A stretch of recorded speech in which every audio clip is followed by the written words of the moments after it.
If you want to be seen as powerful, respected, and confident, your words have to match your ambition. I've spent years working under executives, becoming one myself, and learning from the most respected people in the room. These are the 5 communication skills that separate those who get listened to from those who get overlooked. Skill 1 is a hard one. You have to stop speaking to be liked and instead speak to lead. In our company today, we have over 250 team members, and so I get to see day in and day out people who exude confidence and act like leaders versus people who accidentally erode their own credibility. And they do this in the simplest of ways. The mindset shift that the people who are successful have is I am a leader, even if they aren't yet. The mindset that people have versus the mindset of I am in somebody else's environment and therefore I have to be less than or smaller or less certain. When you are less certain in your communication, it shows. So in order to be more certain, you can do a handful of things to switch up the way that you speak.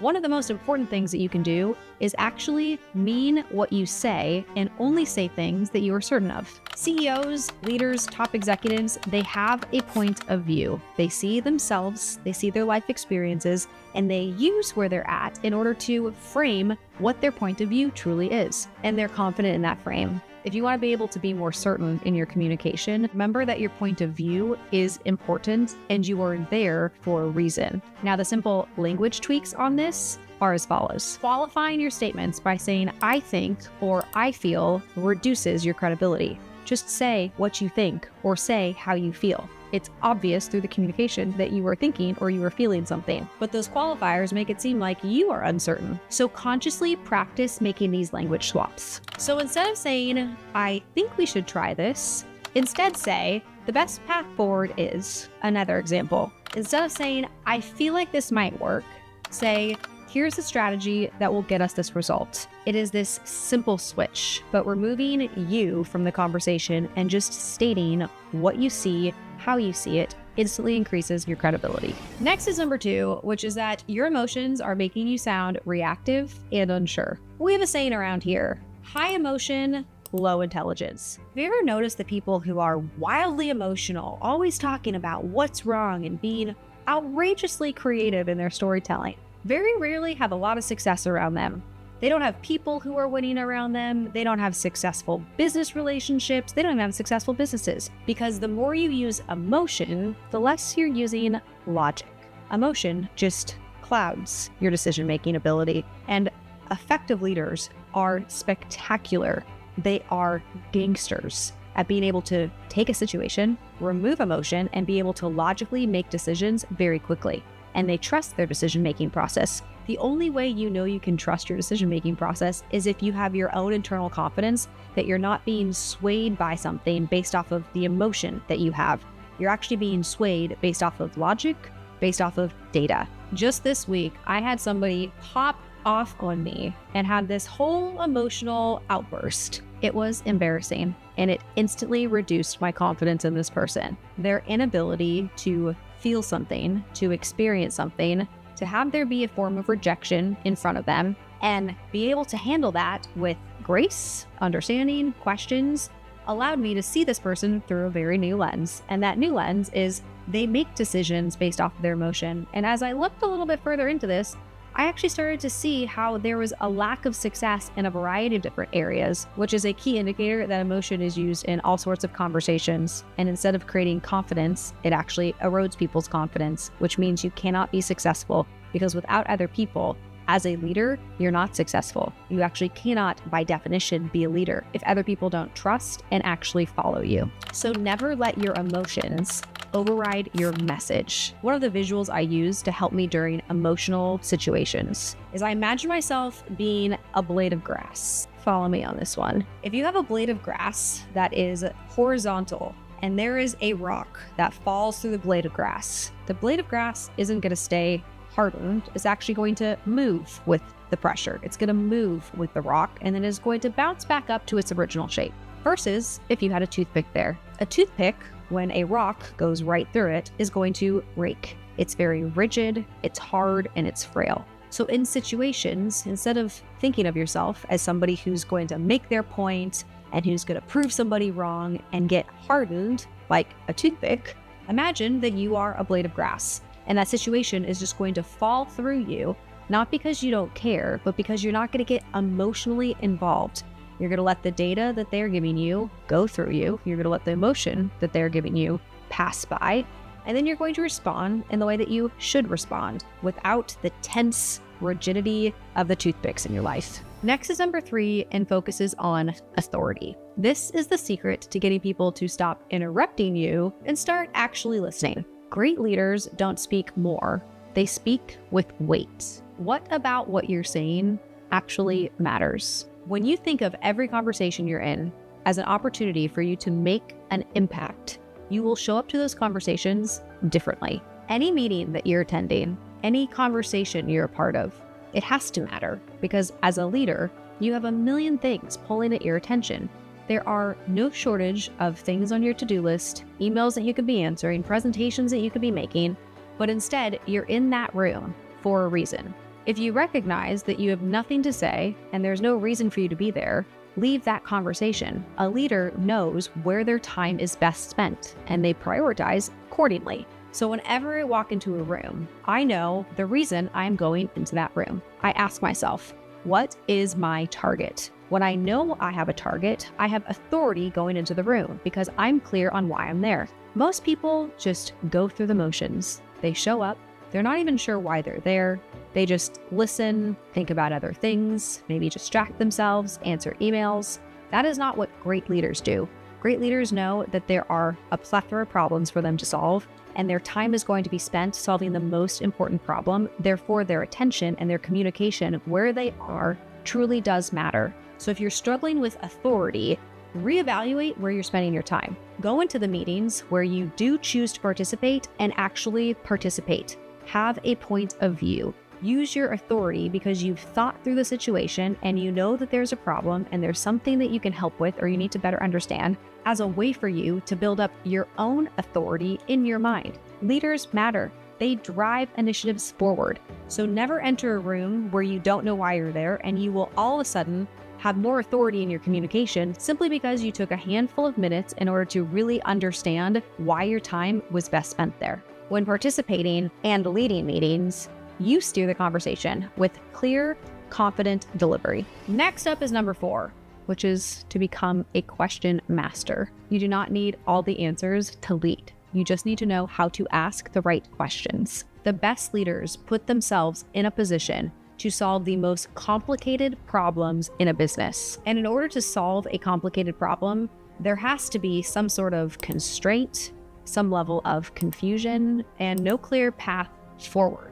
So if you are an effective communicator, you are able to address and properly identify what questions you need to ask, what information is missing to be able to make the best decision to move that problem forward. I like to think about this as untangling a necklace. When you're looking at untangling a necklace, it's taking one piece after another to really start to understand strategically what is the core knot inside this tangled necklace. Your job as a leader is to unknot many necklaces. The best leaders think of themselves as professional problem solvers, but the reason they're able to solve these problems better than more junior people is simply because they ask more questions. It is not the expectation that you know everything and you're coming at it from this high vantage point to be able to tell everybody what to do. Oftentimes, you don't know what to do when you're entering that meeting or that problem. It's a new problem. You see, great leaders guide conversations by asking powerful and strategic questions. So challenge yourself to ask these questions. Instead of, what do you think? Ask what data supports this decision. And instead of, how's it going? Ask, what's the biggest challenge you're facing right now? Instead of, can we fix this? Ask, what would it take to ensure this never happens again? The quality of your questions determine the quality of your results. Here's a little trick that my parents taught me in order to become better at asking great questions. When I was growing up, we would play the question game at any sort of social function. The question game meant that little Natalie was supposed to walk up to an adult and ask them 3 questions. So my mom at a social gathering would say, go talk to Mr. Bob. So I would walk over to Mr. Bob, and my target was to ask Mr. Bob 3 questions. Well, it's terrifying talking to adults when you're young, and sometimes it's still terrifying to talk to adults. So I had to overcome that fear, but then I also had to ask 3 questions that kept the conversation engaging. Well, as a very young kid, I wasn't able to ask super engaging questions. The questions might sound like, Mr. Bob, I realize that Bobby, your son, is going to baseball practice these days. Does he love baseball? And then Mr. Bob's gonna answer back. And then by the answer, I'm gonna hopefully be able to ask a second question. Well, oftentimes I couldn't actually make it to question 3 because I would run out of things to ask questions on. So I'd go back to my mom. My mom would say, here are a few other question choices that you could ask Mr. Bob. And she'd make me go walk back to Mr. Bob and ask him the final questions. This practice of getting good at asking questions, keeping the conversation going, understanding what really matters is priceless and an invaluable trait if you really want to communicate like an expert. That brings us to number 5, which is what most people do wrong. You have to stop oversharing. I will never forget the first time I had to fire somebody. I was 23 years old and I was coached ahead of time to say a very specific statement that led me to a very specific conclusion to not get into some large debate as to whether or not we were going to fire this team member. And instead of saying what I needed to say, I started over-explaining. I started telling them how wonderful they are and how much I liked them and how much of a pleasure it had been to work with them. And as I talked more like that, I became more and more tense and more uncomfortable. So I kept saying things like that. And instead of successfully firing the person, we just effectively had a nice little touch point in the middle of the day, and I had to take another swing at it the next week. It was awkward, it was embarrassing, and it was the exact opposite of what somebody who has confidence and presence would do. When you know what you're going to say it. You say it with grace, you say it with directness, and you are firm. It's not because you don't like people. You don't deliver communication. Over-explaining is an indicator that you are not confident. When you do speak with confident people, they say things with effect. They have a message, they clearly articulate that message, and they don't continue to communicate. I like to think of this like an airplane. I'm sure you've had an experience where somebody talks and they continue to talk and they continue to talk and the plane is about to land, but instead of actually landing, nope, we're going back through it again. And you already know that they said that, but they're about to land it and nope, there's another new angle to just restate what they already stated. It's uncomfortable as a listener. It's difficult to communicate with somebody like this, and it clearly shows that the person isn't confident and is uncomfortable. So instead of over-explaining or softening your feedback, be direct. More than that, seeking validation can instantly erode your authority. And high-level CEOs actually get authority because they are direct and they are deliberate. So be like a confident CEO. They don't need validation, and neither do you. And another hack on this is watch really successful people communicate. I didn't say listen to how they communicate. I said watch how they communicate. You'll notice that they don't talk like this. This is not the way that somebody who is successful communicates. They sit up straight, their shoulders are back, they have confidence through their body language. They move their hands through this certain little section of their bodies right here. They don't sit there and fidget, playing with their fingers, playing with their rings, moving their feet around. They're able to sit there comfortably, have a direct conversation, eye to eye with another human being. So it is very simple to just throw your shoulders back, sit up a little taller, and look like you are more confident before you actually become more confident. One of the things that I had to work on for a while, the way you project your voice also matters. And this was actually something I had to work on for quite some time. I tended to whisper. For a very clear reason, I used to get quieter when I would voice my opinion. And that reason is pretty obvious. I wasn't certain of my opinion.